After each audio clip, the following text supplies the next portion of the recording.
আসবেন 12টায় আসবেন, তাহলে 12টার মধ্যে আমার ধারণা বলেছিলেন যে এর মধ্যেই আসবে, হেলিকপ্টারে আসবেন। আসার পরে তাহলে আমরা জনগণ তো জমায়েত হবে, ব্যাপক জমায়েত হবে আমার ধারণা।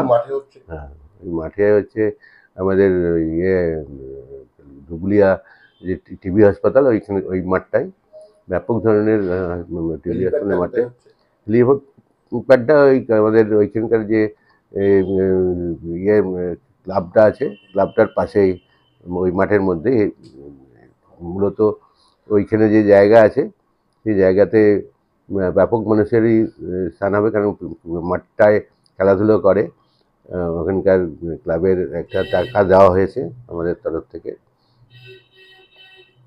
গতবারেও দেখেছেন কিরম ধরনের মানুষের সমাবেশ হয়েছিল। এবারও কত মানুষ হবে বলে আশা করছেন? আমি তো আশা করছি 50 থেকে 1 লাখের মানুষের দিকে যোগদান। এটা 10 লাখ না, 10 লাখ না কেন?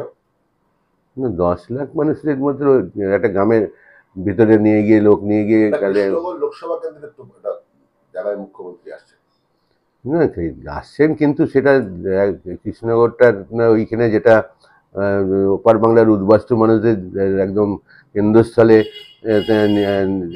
আসার জন্য উদ্দেশ্য নিয়েই আসা, এবং সেখানে সবথেকে বেশি উদ্বাস্তু মানুষদের স্থান, এবং ওখানে প্রায় 5,000 খালি মানুষ আছেন যাদেরকে পাট্টা দেওয়া হয়েছে।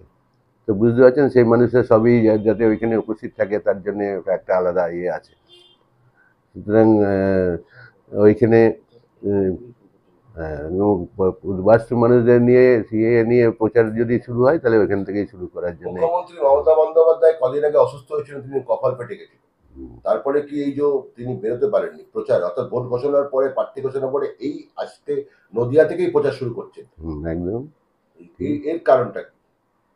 তিনি নদিয়াকে প্রথম বেছে নিলেন কেন?